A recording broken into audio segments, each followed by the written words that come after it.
জল দরকার ছিল। ঢাকার জলায় আমাদের agri research development cum training institute করতে যাচ্ছি। এখানে এস সাহেব থাকবেন, এস অফিসও বলতে পারেন, আবার রিসার্চ সেন্টার এবং ট্রেনিং সেন্টার। বর্তমানে কৃষি ছাড়া আপনার বাঁচার কোনো সুবিধা নেই। কৃষি আমাদের দেশের মেইন বেস হলো এগ্রিকালচার, ফার্মার। তো আমাদের মূল উদ্দেশ্য, রাজ্য সরকারের, কেন্দ্রীয় সরকারের মূল উদ্দেশ্য একদিকে কৃষি উৎপাদন বৃদ্ধি প্লাস ফার্মারদের ডেভেলপমেন্ট। শুধু কৃষি উৎপাদন করলেই হবে না, ফার্মারদেরও তাদের আয় যাতে 2 গুণ 3 গুণ হয় সেদিকে আমরা লক্ষ্য রাখছি। এবং আগের মতো জিনিস নেই, এখন হলো আধুনিক ব্যবস্থা সব কিছু।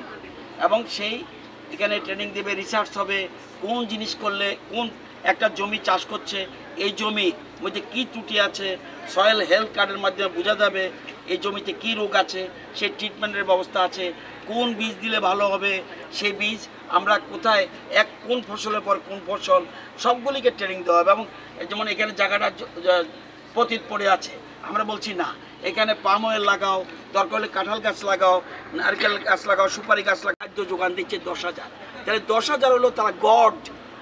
আমরা যারা ভাত খাই তাদের প্রণাম করে খাওয়া উচিত, তাদের প্রণাম করা উচিত। ভগবান গড কিন্তু খাওয়া দেয় না, খাওয়া দিচ্ছে কৃষকরা। তো সেই জন্য কৃষকদের যাবতীয় সাফল্য করার জন্য আমাদের সরকার পাশে আছে।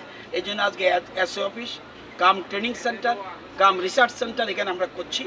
আমাদের একটা রাইস গোডাউন আছে, কিছুদিনের মধ্যে সেখানেও আমরা কিভাবে কি করা যায়, কি রাখা যায়, আর এই জিনিসপত্র যদি রাখে সেখানেও আমরা কোনো কোঅপারেটিভ বা কাউকে দিতে পারি কিনা চিন্তা ভাবনা করছি। আগামী দিনে মার্কেটও করতে চাচ্ছি। আরও কিছু আমাদের এখানে সেক্টর অফিস আছে, আমাদের এগ্রি অফিস আছে।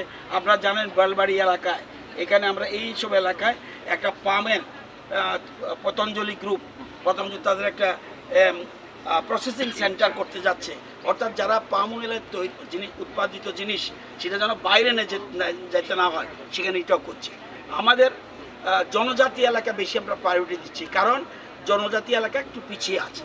যতক্ষণ পর্যন্ত না ওদেরকে ডেভেলপ না হবে ততক্ষণ পর্যন্ত সবকা সাথ সবকা বিকাশ হবে না। আমরা এই জন্য প্রায়োরিটি দিচ্ছি জনজাতি এলাকায়। আজকে সেখানে এই জন্য আমরা এখানে এসেছি। এই রিসার্চ সেন্টার উদ্বোধন অনুষ্ঠানে আমাদের সাথে আছে এই এলাকার বিধায়ক আমাদের বিশ্বজিৎ বাবু আছেন, আমাদের সাথে পার্শ্ববর্তী কেন্দ্রের মানব দেববর্মা রয়েছেন, আমাদের বিএসসি চেয়ারম্যান রয়েছেন। সবাই মিলে আমরা একসাথে দলমত নির্বিশেষে এই এলাকার ডেভেলপমেন্টের জন্য আমরা চেষ্টা করি। আজকে আমরা এই টাকার জোড়াতে আগে ছিল সেক্টর অফিস, আমাদের এসি অফিস ছিল, এখন শিফট করে এসে এটা নতুন কলেবরে আমরা স্থাপন করেছি, যাতে কৃষকরা সরাসরি এসে কৃষি অফিসে যোগাযোগ করতে পারে এবং তাদেরকে আধুনিক যন্ত্রপাতি যেমন ট্রাক্টর, আমাদের বিভিন্ন রকম নিড়ানির জন্য যেরকম জিনিসপত্র আছে, ধান মাড়াইয়ের জন্য আছে বা ধান কাটার জন্য আছে, সব মেশিন যন্ত্রপাতি আমরা এখন কৃষকদের দিচ্ছি। এখন পর্যন্ত আমরা এই রাজ্যে 55% মতো কৃষকদের আমরা কৃষি যন্ত্রপাতি, কিন্তু আরও লাগবে। আমরা কিছুদিনের মধ্যেই এখানে আমরা একটা সমাবেশ করে কৃষি যন্ত্রপাতি কিছু আমরা বিতরণ করব। আশা করি এই মাসের চেষ্টা করব, শেষের দিকে আমরা করতে পারি কিনা সেটা দেখছি।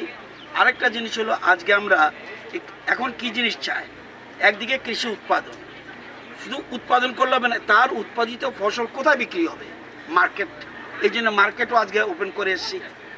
আগামী দিন আরও বড় একটা মার্কেট করতে চাচ্ছি আমরা। আগামী বছর এখানে বড় মার্কেট এবং এই বিধানসভায় আরেকটা মার্কেটেরও আমরা চিন্তা করছি।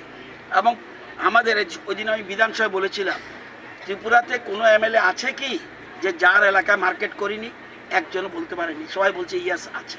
সুতরাং আমাদের রাজ্য সরকার, আমাদের বিজেপি ত্রিপুরা আইপিএফটি সরকারের মূল উদ্দেশ্য কৃষকদের ডেভেলপমেন্ট করা, তাদের আয় বাড়ানো এবং কৃষি উৎপাদন বৃদ্ধি। আর বর্তমানে আমাদের তিনটা ডিস্ট্রিক্ট আমরা খাদ্য স্বয়ম্বর। একটা হলো সিপাহীজলা ডিস্ট্রিক্ট, একটা হলো আমাদের সাউথ ত্রিপুরা, একটা হলো গোমতী। এই তিনটা ডিস্ট্রিক্ট সাফিসিয়েন্ট।